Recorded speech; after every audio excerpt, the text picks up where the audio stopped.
Dear friends, आशा है आप सभी लोग स्वस्थ सकुशल होंगे।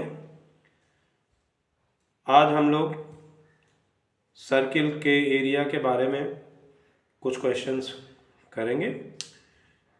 और देखिए, मैथमेटिक्स में सबसे ज़रूरी चीज़ है कि हम लोग समझें कि हमारा क्वेश्चन क्या है। तो जैसे उदाहरण के तौर पे एग्जाम्पल हमारा है, find the area of a sector of circle with radius 6 centimetre if angle of sector is 60 degree, take value of pi 3.14। तो सबसे पहले हमें पता होना चाहिए कि एरिया ऑफ सर्किल का फार्मूला क्या होता है। तो एरिया ऑफ सर्किल का फार्मूला है पाई आर स्क्वायर। तो यहाँ पर क्वेश्चन हमने पढ़ा, तो on reading the question you will find that radius is 6 centimetre. तो आपने नोट कर लिया कि रेडियस 6 सेंटीमीटर है और जो सेंट्रल एंगल है वो थीटा है, वो 60 डिग्री है। तो एरिया ऑफ सर्किल और ये सेक्टर है, तो ये माइनर सेक्टर है और ये डॉट जो मैंने क्रॉस लगाए हैं ये मेजर सेक्टर है। मतलब ये सर्किल हमारा दो पार्ट में बट गया, एक ये नीचे वाला माइनर सेक्टर बन गया और ये वाला जो है वो मेजर सेक्टर बन गया।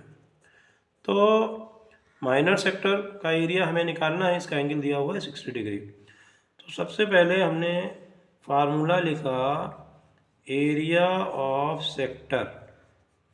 तो एरिया ऑफ सेक्टर ये पार्ट ऑफ सर्किल है, तो theta out of 360।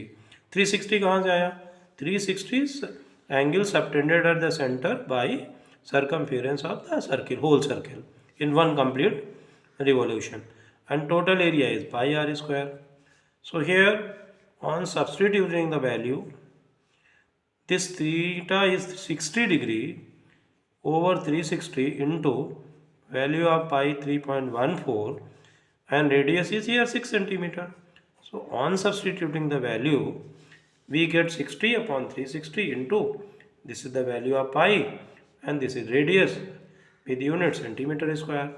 60 6 ja 360, and further this 6 can be simplified by this square, but instead of cancelling it directly you can write 3.14 into 6 centimeter into 6 over 6.